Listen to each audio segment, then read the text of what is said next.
Hi viewers, welcome to our channel. ప్రస్తుతం మనతో పాటు సీనియర్ జర్నలిస్ట్ దామ బాలస్ అన్నారు, వాటితో మాట్లాడదాం. నమస్కారం సార్. నమస్తే సార్, వైసీపీ నేత వల్లభనేని వంశీ అమెరికా పారిపోయాడు, డల్లాస్లో కనిపించారు అని చెప్పేసి న్యూస్లు రావడం చూస్తున్నాం సార్. నిజంగా పారిపోయాడా, లేకుంటే ఇక్కడ ట్రిప్కి వెళ్ళి ఉంటాడా, ఏం జరిగింది సార్ అసలు? మామూలుగా ఇప్పుడు మన జగన్ వెళ్తేనే జగన్ పారిపోయాడు లండన్కి, ఇక మీద రాడు, అక్కడే ఉంటాడు, ఎందుకంటే ఓడిపోతున్నాడు, ఓడిపోతే జైలుకి వెళ్ళాలి, అందుకనే అతను స్పెషల్ ఫ్లైట్ వేసుకొని పారిపోయాడు అని చాలామంది రాశారు. మెయిన్ స్ట్రీమ్ తెలుగుదేశం ఛానళ్ళు కూడా దాని మీద డిస్కషన్ పెట్టాయి. బై బై అని హెడ్డింగ్ పెట్టి జగన్ పారిపోయాడు, ఆల్రెడీ నేరుగా లండన్ వెళ్లకుండా ఆమ్స్టర్డామ్లోకి వెళ్ళాడు, ఆ 4 గంటలు ఏమైంది, ఎవరితో ఉన్నారు, ఇవన్నీ రకరకాలుగా వచ్చాయి. ఫైనల్గా మళ్ళీ అదే మీడియాని ఏమీ తెలియనట్టుగా అక్కడ పర్మిషన్ రాలేదు కాబట్టి లండన్లో ఏటన్ ఎయిర్పోర్ట్లో అక్కడికి వెళ్ళి ల్యాండ్ అయ్యారు, మళ్ళీ వచ్చారని కామన్గా రాశారు. అదే చంద్రబాబు లోకేష్ కూడా వెళ్ళారు. వాళ్ళు వెళ్ళినప్పుడు అసలు ఎందుకు వెళ్ళారు, ఎప్పుడు వెళ్ళారు, ఎలా వెళ్ళారు, ఒక ఫోటో కానీ ఒక ఇది కానీ న్యూస్ కానీ లేదు. ఎందుకంటే ఆయన మీద కూడా కేసులు ఉన్నాయి, ఆయన పర్మిషన్ తీసుకోలేదు ఎవరి దగ్గర. యాక్చువల్గా ఆయన సిఐడి దగ్గర పర్మిషన్ తీసుకోవాలని చెప్తున్నారు. సో అదేమీ ఎవరు లేదు. ఓన్లీ సాక్షి కూడా దాని మీద పెద్ద కవర్ చేయలేదు. ఎందుకని మరి వైసీపీ వాళ్ళు కూడా మామూలుగా అయితే ఆయనకి హెల్త్ ఎందుకు ఏమి డిస్కషన్ అంత పెట్టేవాడు, అయినా వాళ్ళు అయితే పెట్టలేదు. కానీ వీళ్ళు మాత్రం జగన్ మీద విపరీతంగా డిస్కషను, అడుగడికి ట్రాకింగు, దాని మీద మ్యాపులు రిలీజ్ చేయడం, మరి అదంతా చంద్రబాబు మీద కానీ ఎవరి మీద చేయలేదు. అంటే ముందు నుంచి కూడా తెలుగుదేశం వైసీపీ మీడియా రెండు కూడా తమ రాజకీయ ప్రయోజనాల కోసం ఇట్లాగే బిహేవ్ చేస్తాయి, కానీ ఎఫెక్టివ్గా మాత్రం తెలుగుదేశం మీడియా చేస్తుంది. వైసీపీ సోషల్ మీడియా మళ్ళీ ఎఫెక్టివ్గా ఉంటుంది, కానీ మెయిన్ స్ట్రీమ్ మీడియా అంత ఎఫెక్టివ్గా ఉండదు. ఎందుకంటే సాక్షి ముందు నుంచి కూడా సాక్షికి అంత ఎఫిషియన్సీ లేదు. ఫిలాసఫీలో తేడా ఏం లేదు, కానీ పనిలో ఎఫిషియన్సీ లేదు. ఇటు TV9 కావచ్చు, ఎన్టీవీ అవి సపోర్ట్ చేస్తాయి, కానీ ఫుల్గా ఒక జ్యోతి, ఒక ఈనాడు తెలుగుదేశానికి చేసే పద్ధతిలో వీళ్ళు చేయరు, కొద్దిగా మోడరేట్గా ఉంటారు. అందువల్ల మనం చూసినప్పుడు తెలుగుదేశం మీడియా చేసే విశృంఖల వీర విహారం ఇంకేం మీడియా చేయదు.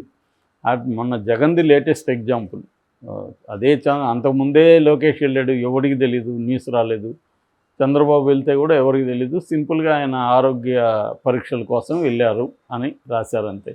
మరి అలాగే జగన్ కూడా వాళ్ళ కూతుర్ల కోసం వెళ్ళాడు, తేడా ఏముంటుంది, దీన్ని మాత్రం ఎందుకు చేశారు అన్నప్పుడు ఇదే అనమాట. ఇప్పుడు వల్లభనేని వంశీ మీద కూడా తెలుగుదేశం మీడియా ఇదే స్టార్ట్ చేసింది. వల్లభనేని వంశీ డల్లాస్కి వెళ్ళాడు అమెరికాలో, అక్కడ వాళ్ళ పిల్లలు చదువుకుంటున్నారని చెప్తున్నారు. వాళ్ళ పిల్లల్ని చూడడానికి ఆయన వెళ్ళాడు. ఆయనే కాదు, చాలామంది ఇటు తెలుగుదేశం, జనసేన, వైసీపీ నాయకులు అందరూ కూడా విదేశాలకు వెళ్ళారు. ఎందుకంటే 20 రోజులు గ్యాప్ ఉంది రిజల్ట్కి. ఈ లోపల కనీసం 10 రోజులు 15 రోజులు టూర్ వేసి రావచ్చు కదా అనేది. ఎక్కువ మందికి డబ్బులు ఉంటాయి, ఆల్రెడీ విదేశాల్లో బంధువులు ఉండొచ్చు, వాళ్ళ పిల్లలు ఉండొచ్చు, వెళ్ళడం అనేది కామన్ వాళ్ళకి. మామూలుగా కూడా అలవాటుగా వెళ్తుంటారు బ్రేక్ దొరికినప్పుడు. సో అలాగే వీళ్ళు వెళ్ళుండొచ్చు. కానీ ఇప్పుడు తెలుగుదేశం మీడియా దీన్ని ఉపయోగించుకొని ఒక కథను డిస్ట్రిబ్యూట్ చేస్తుంది. ఆ కథ ఏంటంటే, వల్లభనేని వంశీ గతంలో భువనేశ్వర్ మీద, లోకేష్ మీద, వీళ్ళ మీద కొంత అనుచితమైన వ్యాఖ్యలు చేశారు. అది అప్పట్లో ఎంత ఫ్లేర్ అయింది, చివరికి చంద్రబాబు ఓపెన్గా కన్నీళ్లు పెట్టుకొని ఏడ్చి ఆ వీడియోస్ అంతా కూడా వైరల్ అయినాయి. సో అంటే వాళ్ళకి మెయిన్గా తెలుగుదేశంకి, వైసీపీకి సంబంధించిన కొడాలి నాని, వల్లభనేని వంశీ వీళ్ళిద్దరి మీద ఎక్కువగా తీవ్రమైన ఆగ్రహం ఉంటుంది. ఎందుకంటే ఇద్దరు కూడా తెలుగుదేశం నుంచి వెళ్ళిన వాళ్ళే. వంశీ అయితే మొన్ననే వచ్చాడు, ఈయనన్నా కొద్దిగా ముందుకు వచ్చాడు, ఎవరు కొడాలి నాని. సో వల్లభనేని వంశీ అయితే 2019లో కూడా తెలుగుదేశం తరపున గన్నవరం నుంచి ఎన్నికై వచ్చిన వ్యక్తి. సో అతను ఇప్పుడు వైసీపీ వైపు వెళ్ళాడు. సో కాబట్టి వెళ్ళే టార్గెట్ లోకేష్ కూడా వీళ్ళిద్దరి మీద చాలా, నేను వస్తే వాళ్ళని కడ్డాయితో తరుముతాను, ఇవన్నీ కూడా మాట్లాడాడు లోకేష్. సో అందువల్ల ఇప్పుడు ఏంటంటే ఓడిపోతానని అతనికి గ్యారంటీగా తెలిసిపోయింది. సో తను ఓడిపోయి వైసీపీ అధికారంలోకి రాకపోతే తనను ఖచ్చితంగా వీళ్ళు ఆడుకుంటారు అనేసి ఆయన పర్మనెంట్గా అమెరికాలో సెటిల్ అయ్యడానికి వెళ్ళిపోయాడు డల్లాస్కి అనేది ఇప్పుడు ఆంధ్రజ్యోతి ఒక కథనం రాసింది. ఓకే. సో ఇది ఎంత నిజం అనేది మనకు తెలియదు. ఎందుకంటే గ్యారంటీగా వైసీపీ ఓడిపోతుందని ఎలా తెలుస్తుంది ఎవరికైనా కూడా ఇప్పుడు. సో ఒకవేళ ఓడిపోయినా అలా పారిపోతాడా ఆయన అనేది తెలియదు మనకి. పాజిబుల్ ఉంది, పాజిబుల్ లేదని చెప్పలేము. బట్ ఇప్పటివరకు అలా పారిపోయిన వాళ్ళు ఎవరు లేరు మనకి. రెండోది అమెరికాలో ఉన్నా కూడా ఇవాళ వాళ్ళని పట్టుకోవడం పెద్ద కష్టం కాదు. అక్కడ కూడా ఎన్ఆర్ఐ తెలుగుదేశం బలంగానే ఉంది, డల్లాస్లో ఉంది కదా. సో వాళ్ళు అక్కడ కూడా అతనికి ఏమైనా హామ్ చేయాలంటే చేయొచ్చు. కాబట్టి అది పెద్ద విషయం కాదు. కానీ నేను అనుకోవడం అతను పారిపోయి ఉండకపోవచ్చు. వాళ్ళ పిల్లలు ఉన్నారు కాబట్టి ఇల్లు ఉండొచ్చు. దాన్ని ఇలా ప్రచారం చేసి ఇదొక రకమైన సునకానందం అనుకోవచ్చు. అంటే మాకు భయపడి పారిపోయాడు అనుకుంటే ఒక ఆనందం కదా. అటువంటివి జరుగుతుంటాయి. మామూలుగా సోషల్ మీడియాలు చేస్తే అర్థం ఉంది, కానీ ఆంధ్రజ్యోతి లాంటి లేదా ఇటు పక్క సాక్షి లాంటి పత్రికలు కూడా ఇదే పని చేస్తున్నాయి ఇప్పుడు. అది మేజర్గా మనకి అంటే జర్నలిజం స్టాండర్డ్స్ ఏ స్థాయిలోకి వెళ్ళిపోయినాయని. అంటే ఎవరైనా తమ వాళ్ళు వెళ్తేమో సైలెంట్గా ఉంటారు, ఎదుటి పార్టీ వాళ్ళు వెళ్తేమో పారిపోయారు. మరి లోకేష్ పారిపోయాడని వీళ్ళైతే రాయలేదు, లోకేష్ పారిపోయాడని ఎందుకు అనకూడదు? అదేవిధంగా వల్లభనేని వంశీ కూడా దేశానికి వెళ్ళాడు. సో ఒకవేళ తను తిరిగి రాకపోతే అప్పుడు రాస్తే అర్థం ఉంది. ఎన్నికల టైంకి కూడా లేడనుకో, ఇక్కడ రాలేదనుకో, అప్పుడు ఈయన పారిపోయాడని రాస్తే అర్థం ఉంది. ఇప్పుడే పారిపోయాడని రాయడం వల్ల ఊరికే వాళ్ళ శ్రేణులు కావచ్చు, వాళ్ళ కార్యకర్తలు కావచ్చు కొంత హ్యాపీగా ఫీల్ అవ్వచ్చేమో, కానీ దానివల్ల ఎవడు కామన్ మ్యాన్ ఎవడు కూడా దాని పట్ల ఇంప్రెస్ అయిపోయో ఇన్ఫ్లుయెన్స్ అయిపోయేది ఏం జరగదు.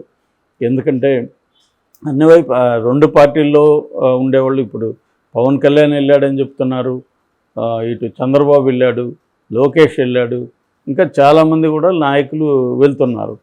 సో వెళ్ళకపోతే వెళ్తే ఏంటి, వెళ్ళకపోతే ఏంటి, ఇక్కడ ఫరక్ ఏం లేదు కదా అంతవరకు. ఎందుకంటే గవర్నమెంట్ లేదు అక్కడ, గవర్నమెంట్ అనేది ఈసీ నడిపిస్తుంది కాబట్టి అఫీషియల్గా లేనప్పుడు వైసీపీ వాళ్ళు కూడా చాలామంది మంత్రులు, వీళ్ళ ఎమ్మెల్యే, సిట్టింగ్ ఎమ్మెల్యేలు వీళ్ళందరూ కూడా వెళ్ళుండే అవకాశం ఉంది.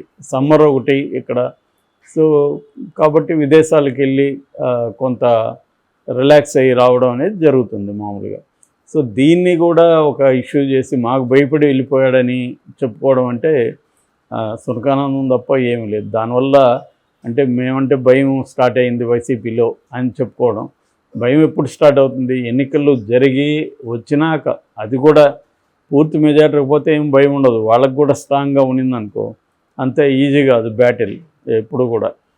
రెండోది మోడీ వైసీపీతో కూడా మంచిగా ఉండాల్సిన అవసరం మోడీకి కూడా ఉంది. సో సెంట్రల్లో వైసీపీకి అండ ఉన్నంత వరకు తెలుగుదేశం కూడా ఇక్కడ ఏం చేయగలదు? మహా అయితే చిన్న చిన్న గొడవలు చేయగలరు. దాన్ని ఎదుర్కోవడానికి వైసీపీకి కూడా గ్రౌండ్ లెవెల్లో ఆర్గనైజేషన్ ఉంది. ఇవి జరుగుతుంటాయి. రెండోది ఇల్లీగల్గా వెళ్తే ఎప్పటికైనా అందరికి ఇబ్బందే కదా. మళ్ళీ తెలుగుదేశం ఇదే పని చేస్తే తెలుగుదేశం నెక్స్ట్ తర్వాత గెలిచే పరిస్థితి ఉండదుగా. ఇప్పుడు నువ్వు వైసీపీ ఏమేమి చేసిందో దౌర్జన్యాలు, అక్రమాలు అని చెప్తున్నావు, అదే తెలుగుదేశం చేస్తే ఇంక తేడా ఏముంటుంది? ఇంక వాళ్ళని అనడానికి వీళ్ళకేమి హక్కు ఉంటుంది? రేవంత్ రెడ్డి కూడా అదే చేస్తున్నాడు కదా. ఇక్కడ కిడ్నాపులు, ఇక్కడ బెదిరించడాలు ఇవే జరుగుతున్నాయి ఇక్కడ కూడా బీఆర్ఎస్ మీద. సో మరి రేవంత్ రెడ్డి గతంలో బీఆర్ఎస్ మీద చేసిన విమర్శలకు అర్థం లేదు. అట్లాగే స్వేచ్ఛ ఇంపార్టెంటు, ఆకలితోనే ఉంటాం కానీ ఆత్మాభిమానం చంపుకోని నినాదం ఇచ్చాడు రేవంత్ రెడ్డి. ఇప్పుడేమో గవర్నమెంట్ని విమర్శించినా, పథకాలను విమర్శించినా వాళ్ళందరినీ జైలుకి పంపించానని ఓపెన్గానే చెప్తున్నాడు. మొన్న జర్నలిస్టులకే చెప్తున్నాడు, నీ ఇలాంటి వాళ్ళని ఒకరినిద్దరిని జైల్లో పెడితే కానీ మీకు బుద్ధి రాదు అంటున్నాడు. సో అధికారం వచ్చినాక ఎవరైనా ఒకటే. అదే హరగోపాల్ ఆయనతోనే రేవంత్ రెడ్డితోనే ఇంటర్వ్యూలో చెప్పాడు ఎన్నికల ముందు, మీరు ఇప్పుడు ఇట్లా అంటారు కానీ మీకు అధికారంకి వచ్చినాక మీరు కూడా ఇలాగే అయిపోతారు అని చెప్పాడు. అదే జరుగుతుంది రెండో వైపులో కూడా. రేపు తెలుగుదేశంకి వచ్చినా, అక్కడ తెలుగుదేశం అధికారంలోకి వచ్చినా వైసీపీ మీద ఇదే రకమైన అరాచకాలు ఇంకా ఎక్కువ చేసినా ఆశ్చర్యం లేదు అక్కడ.